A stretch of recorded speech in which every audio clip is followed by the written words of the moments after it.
Most people were never taught this, but it changes everything. Islam is not built on emotion or habit. It is built on truth, sincerity, and awareness. When we follow something just because we grew up with it, without understanding its source, our worship can slowly lose its depth. This reminder is not meant to shock or shame, but to awaken the heart. Because when truth becomes clear, the heart softens, worship becomes lighter, and our relationship with Allah becomes real again.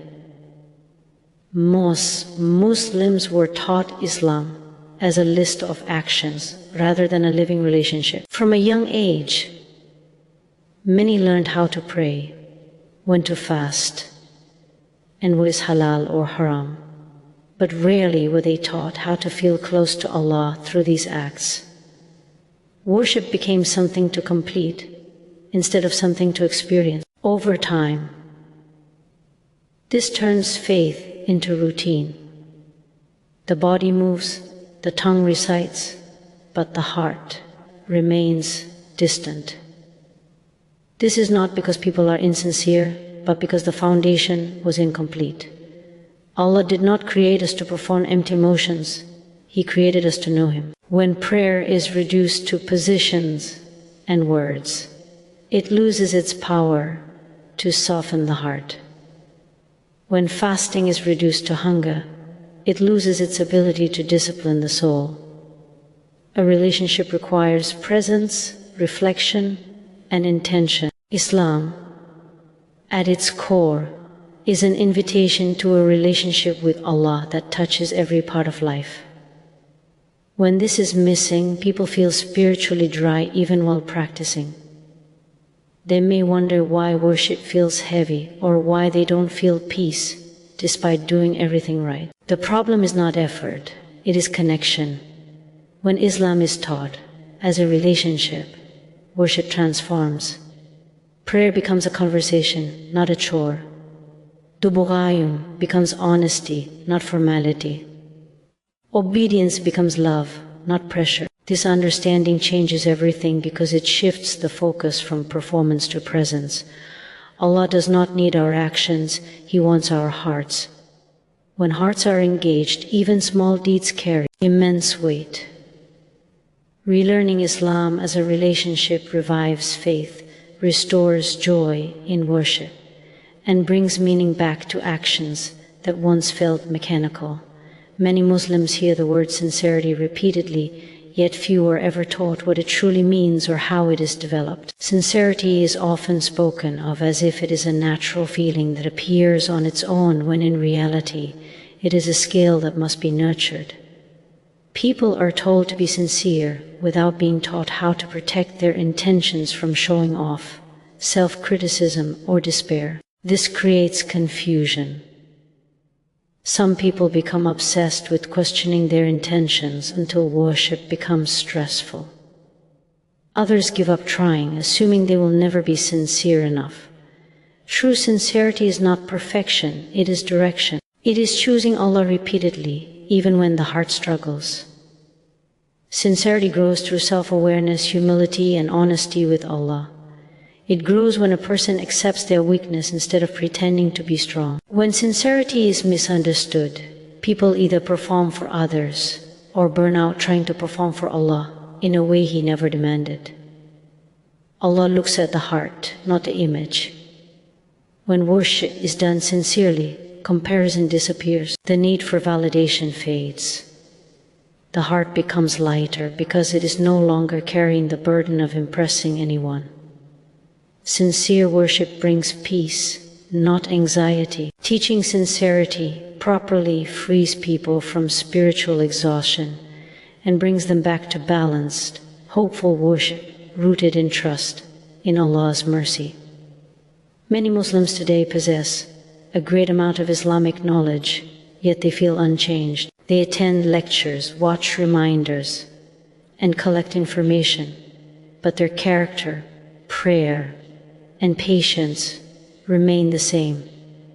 This happens when knowledge is treated as information instead of responsibility. In Islam, knowledge is meant to transform the heart before it informs the mind. True knowledge humbles. It increases fear of Allah and softens behavior toward others. When knowledge does not lead to better manners, stronger prayer, and deeper awareness of Allah, it becomes a burden.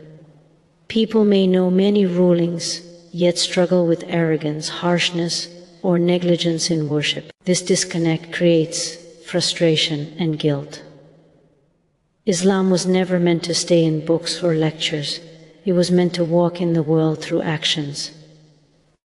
The companions were not the most knowledgeable because they memorized the most, but because they lived what they learned immediately. Even a small amount of knowledge, when applied sincerely, is more powerful than vast information that is ignored. When knowledge is lived, it brings light. When it is stored without action, it becomes heavy. This keynote reminds listeners that learning Islam is not about accumulating facts, but about allowing truth to shape choices, behavior, and priorities. When knowledge is lived, it brings closeness to Allah and clarity to life. Many Muslims were raised fearing mistakes more than feeling distance from Allah. Religion became associated with anxiety, guilt, and constant worry about doing something wrong.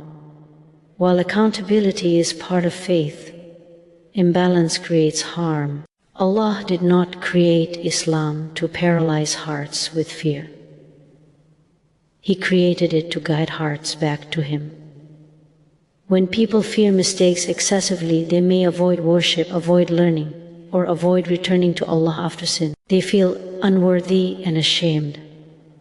This is not the message of Islam. Allah loves repentance.